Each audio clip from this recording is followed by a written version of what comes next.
Welcome back in for another installment of the 94 podcast. I'm Brook, Eddle, and it's Derby Day. Welcome.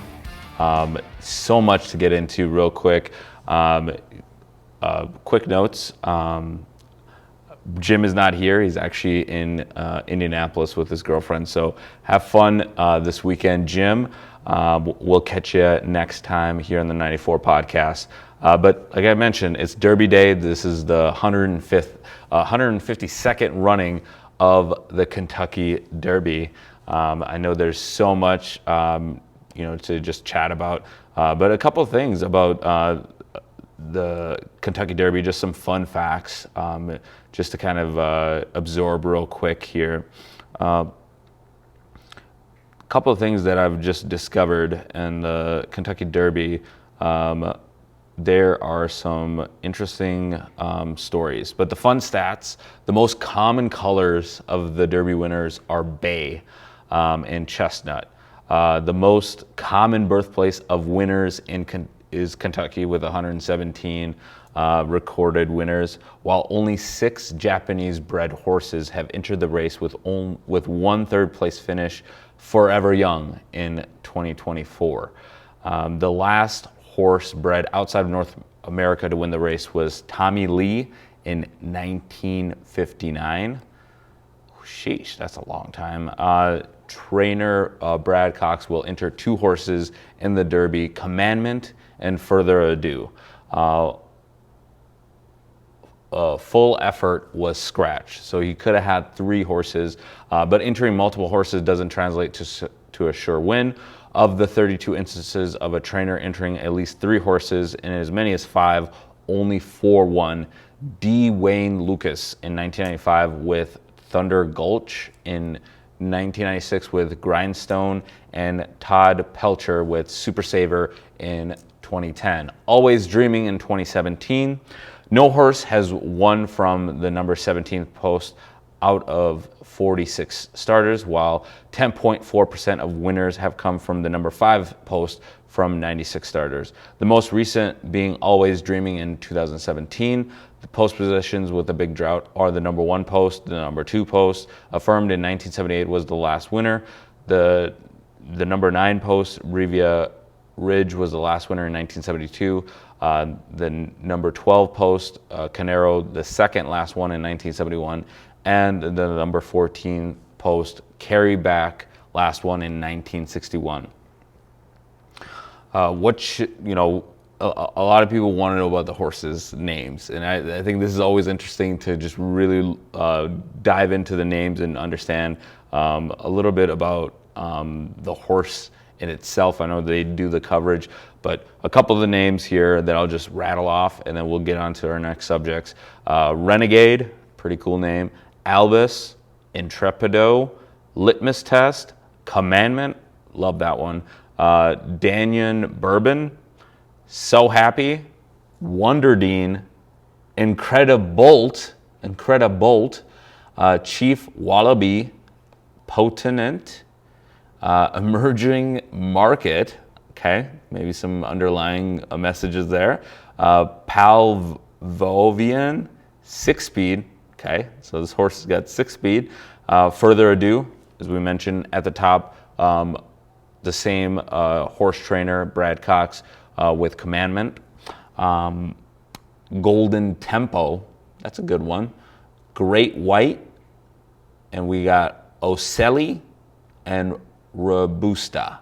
So those round out the Kentucky Derby, the 152nd running of the Kentucky Derby. That'll be later today in Kentucky. The most time for the 2026 Kentucky Derby will be 6:57 Eastern Time Zone, and fans can watch that just on regular streaming services. There's 20 horses that have the chance to compete in the Kentucky Derby, but 2026 race will be run with 19 horses. And as we mentioned, Full Effort was scratched. So a lot to get to here in the early part of May. It's Derby Day. focusing on the NBA and NHL playoffs, we got to see a great closeouts from both Minnesota teams. Let's start with the Minnesota Wild. Minnesota Wild, they were able to take care of the Dallas Stars, winning 5-2 on St. Paul home ice. And now they will take on the President Cup winners, the Colorado Avalanche. With the Minnesota Wild now exercising the demons of 2015. It's been 11 years since we've been able to talk second round playoff hockey for the Minnesota Wild. So they will take on the Colorado Avalanche in Ball Arena coming up Sunday. So it's quick. It's quick turnaround. So it'll be Sunday at 8 p.m.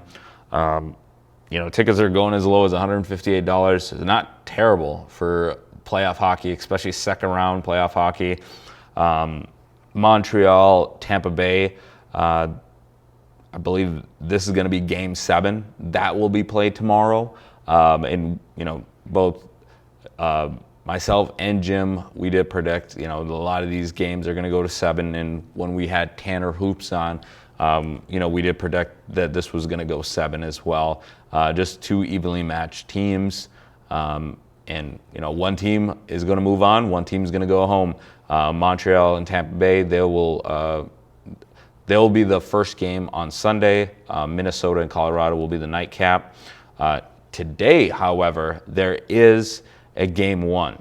It's between the Philadelphia Flyers and the Carolina Hurricanes. Carolina Hurricanes disposed of the Ottawa Senators in 4. The Philadelphia Flyers, they were able to take care of the Pittsburgh Penguins, and they will be slated for Game 1 start at 7 p.m. tonight. Great matchup there. And as we look forward to Monday's action, we're still waiting on the brackets here. But currently what we have is 1 and 3 between the Avalanche and the Minnesota Wild.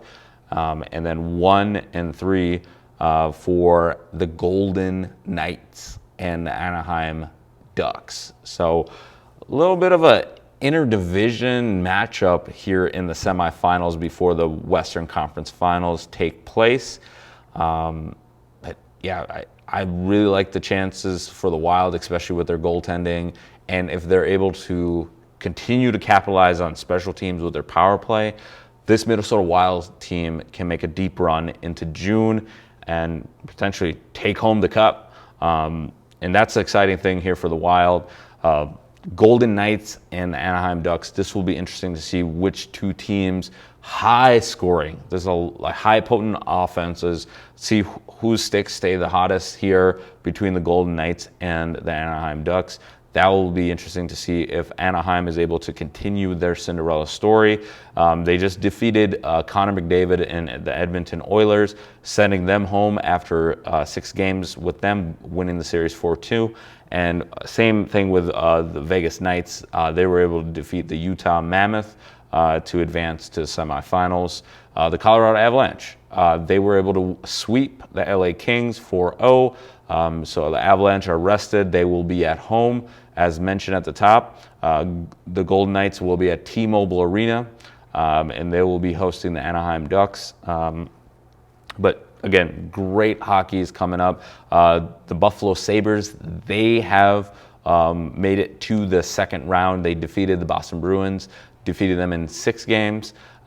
They will be awaiting the winner of the Lightning and the Montreal Canadiens. So it'll either be Tampa Bay or Montreal playing Buffalo. And we mentioned the Hurricanes and the Carolina Hurricanes will be hosting the Philadelphia Flyers. That will be an intense atmosphere in Carolina. I know that they love their hockey, and they will be pumped. That will be a 7 p.m. puck drop later today here on Derby Day of all days. And then in the NBA, we did have a couple clinchers as well, so we'll just shift over to the NBA as we look forward to the current matchups in the playoff brackets. We got the Thunder, the Oklahoma City Thunder. They swept earlier this week the Phoenix Suns to advance to the Western Conference semifinals, and they will be taking on the Los Angeles Lakers. That is their prize for surviving the first round. They get the LA Lakers. And again, we don't know if Luka Doncic is going to be back. Austin Reeves did return in the closeout game against the Houston Rockets. They were able to win that handily, winning by 20, 98-78. That will be a Cinco de Mayo start for the Thunder and Lakers, so that will tip off on Tuesday night. Game 1 for the Western Conference semifinals second matchup. You have the Minnesota Timberwolves taking on the San Antonio Spurs.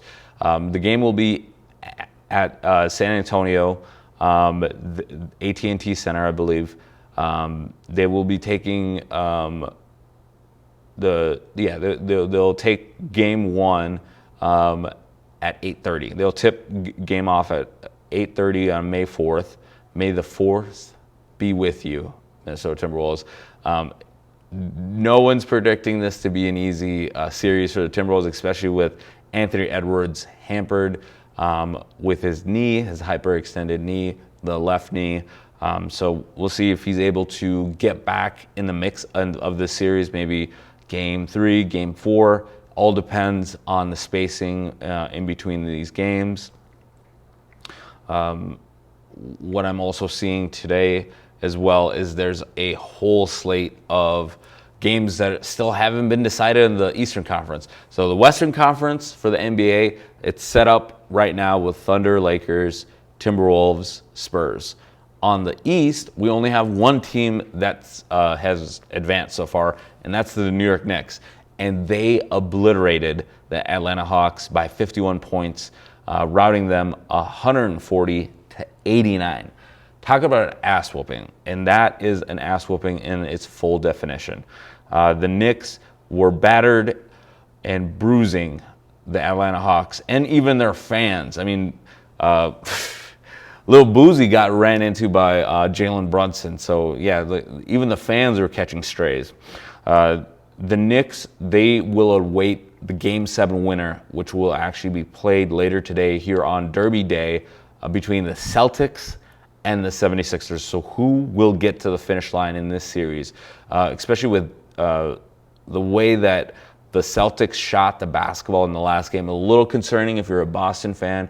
Philadelphia fans, they're playing with house money. They know that no one is expecting them to even make this a series. They were making the chants early on, we want Boston. It's Philly, you got Boston. You got them got to have it Game 7. Win or go home, do or die. I'm really impressed with this Philadelphia 76ers ball club led by, I'd say, Joel Embiid. Joel Embiid coming back made a huge difference. You got Tyrese Maxey, VJ Edgecombe, just great overall play. I mean, you also have Paul George as making some big shots for the Sixers. And Nick Nurse is doing a great job coaching this team, and playing very tough defense on both Jason Tatum and Jaylen Brown. You really want to test Jason Tatum and make sure that he's able to give it a full go, because he did come up limp a little bit in Game 6 where he had to leave for a period of time. So again, I think that'll be the game plan for the Sixers in this Game 7. Matching up with the Knicks, I think either Celtics or Sixers is going to make this a really good series. Knicks are just ready to go. I'm sure they can't wait to play basketball, but this will be great basketball for all NBA fans to watch. Celtics and Sixers in Game 7. Buckle the F up for that game. Cavaliers and Raptors, another Game 7. The Cavaliers went down big. They made a rally, but then they lost in overtime on the road in Toronto. They bring it back to Cleveland and Quicken Loans Arena. We'll see if the Cavaliers are able to survive, or are the Toronto Raptors, with the reenactment of the Kawhi Leonard shot with R.J. Barrett hitting that clutch three to win it in overtime. And then again, it comes back down to another Game 7 between the Pistons and Magics. The Detroit Pistons won again to extend their season, and it's a gotta have it, do or die Game 7 for the Pistons and Magic. The winner of the Pistons Magic will get the winner of the Cavaliers Raptors. So 2 Game 7s going on this weekend on Sunday. They will dictate the second matchup of the Eastern Conference semifinals. Predictions on the Western Conference. We'll go back with the NHL real quick. NHL, let's take a look. NHL, what we have so far on the Western Conference. I have the Minnesota Wild winning this series in 6. I just feel like the Wild, they can figure out a way to win on the road. They've proven that. They won twice in Dallas.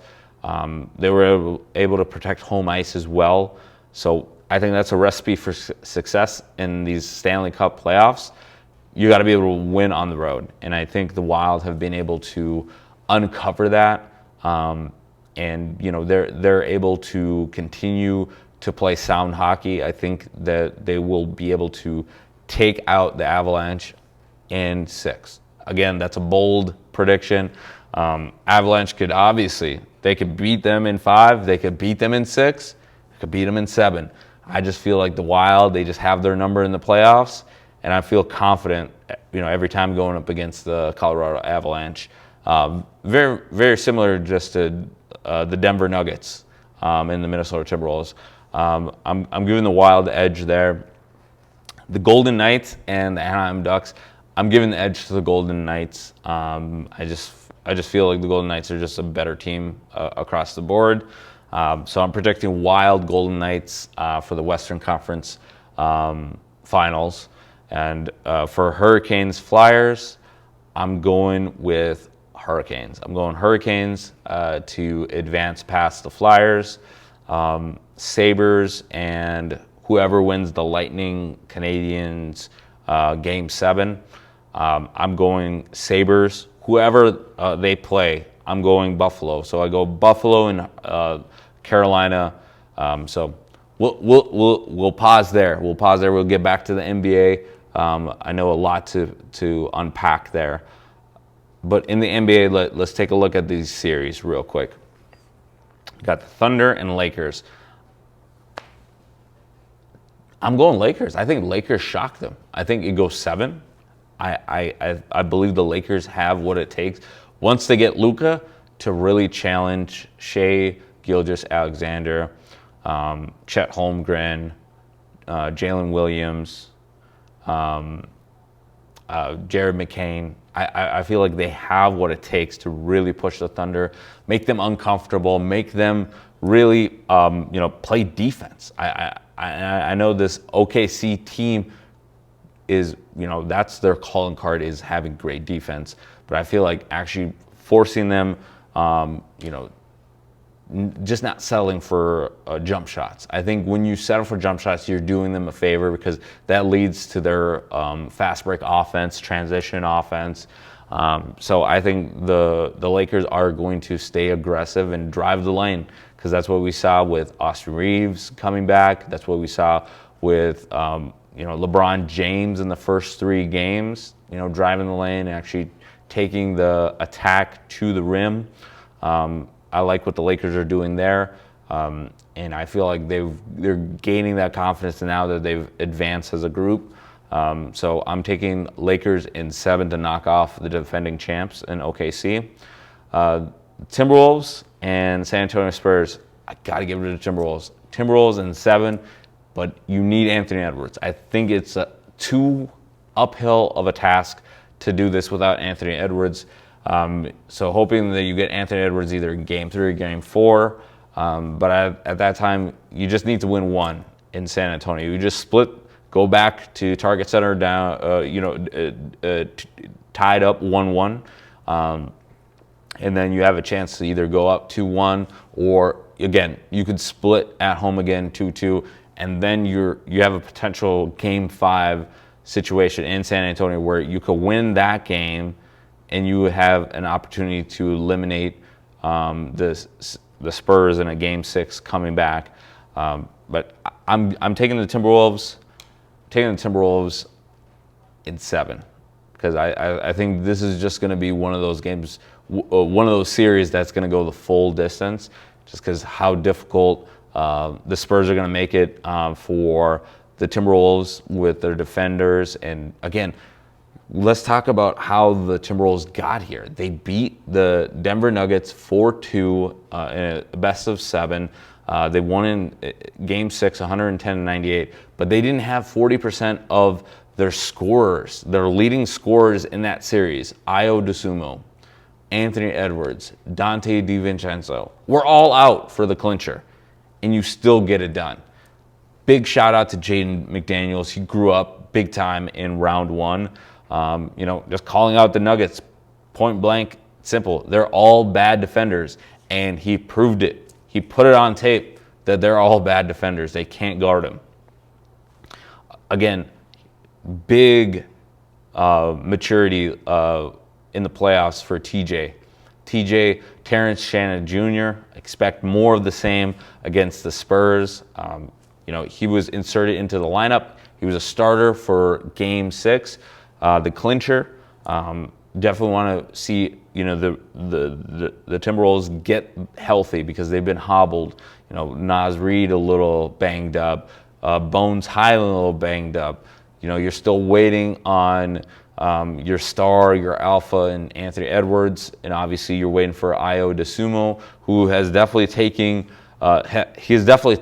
the twin turbo to another level, and being the tandem with Bones Highland, and he's the hot hand right now. And I think Chris Finch is just waiting to get all of his pieces back in this chess match against the San Antonio Spurs. You're going up against Victor Wembanyama. You got Stephon Castle. You got De'Aaron Fox. Just a very solid team all across. And you also have Dylan Harper, who is just a great young talent. And San Antonio is just going to give you fits. They also have the 6th Man of the Year. They got the Defensive Player of the Year in Victor Wembanyama. San Antonio is going to give you anything and everything you can handle. But I got the Wolves in 7. So that would give us Lakers, Wolves in the Western Conference Finals. Again, for the East, it's so wide open right now. Let's just wait until these series conclude, because, again, there's so many scenarios. The Magic could advance. The Raptors could advance. The Sixers could advance. So anywhere from the 7 seed, the 5 seed, or the 8 seed could still be alive next time we talk to you guys here in the 94 podcast. We'll wrap up here with some interesting NFL news here coming up. The NFL news that we're going to be covering here is the Colts decline quarterback Anthony Richardson's 27th option. So I don't know if he's going to be back with the team. Again, that could be interesting to see where he would end up, knowing that he was a coveted draft pick for the Indianapolis Colts, and now that they have invested into Daniel Jones, it'll be interesting to see where the Colts are going with the quarterback position. Mahomes is on track to participate in the first OTA, so good news for the Kansas City Chiefs fans. Again, want to also look back at that weird story between DK Metcalf and the fan in Detroit. No charges for Steelers DK Metcalf over fan incident, so that's some good news there. The Ravens reunite with Campbell to buoy, like he's going to buoy the defense. So I believe that is Calais Campbell reuniting with the Ravens for his 19th season. So that's big time news for the Ravens, being able to really run block and just have a sound veteran in the locker room. The New York Giants, Slayton, has core muscle surgery. So he's TBD in regards to his return. Steelers not picking up option on Jones. This is Broderick Jones, fifth-year option. He's the tackle. So this is interesting, knowing that Jones, who turns 25, suffered a season-ending neck injury in the Week 12 loss to the Chicago Bears, had an off-season surgery. It's unclear if he'll return by training camp or the start of the season. This is interesting since we know that Mike McCarthy is the new head coach for the Pittsburgh Steelers. His quote was, "The longer I do this, it takes the whole group to get through the season." Said when asked about his approach to assembling and developing the offensive line, "So how we train them together with interposition flexibility will be a big part of our decisions of how we start." So knowing that Aaron Rodgers still holds the cards, this should be definitely one of the headlines to definitely follow. Knowing that the Steelers, they have Aaron Rodgers, but they also drafted Drew Allar, Penn State. They also have Will Howard, Ohio State. So again, it could be an open competition with Mason Rudolph. So the Steelers training camp, mini camp is going to be one of the most interesting mini camps coming up as we get into May, as we get into June, as we get into July, as we get into like the later months of the summer, where we're August and we're knocking on the door of the NFL season. The Bengals declined defensive end Murphy's option. So Miles Murphy's rookie option was declined for the fifth-year option. So again, what's going to happen here? More news in the AFC North. The Browns break ground on the $2.4 billion stadium targeted for 2029. So big news for Cleveland. The Cleveland owner Jimmy Haslam and his family marked a significant milestone on Thursday with a groundbreaking ceremony for the new domed stadium scheduled to open for 2029 season. So that means I got to make it to Cleveland before they put the Browns in the dome. And again, this will be next to the Cleveland Hopkins International Airport, about 15 miles south of downtown Cleveland. All right, so that is some big news coming out of the AFC North, and knowing that you got all this going on in the NFL, and we got the NBA, and we got the NFL, the NHL. We got MLB. My Cubs doing pretty good. I mean, they are currently. Let's take a quick look at the score here. Last time I saw they were up 1-0. They're up 1-0 bottom of the fifth. Cubs 20-12. I'm going to be checking out the Twins game later this week. They will be taking on the Toronto Blue Jays on Sunday. Right now, Twins are winning 3-2 against the Toronto Blue Jays. Bottom of the second, Twins are threatening with a man on second. But yeah, that's all we got for you here on the 94 podcast. Stay tuned. Make sure to like and subscribe.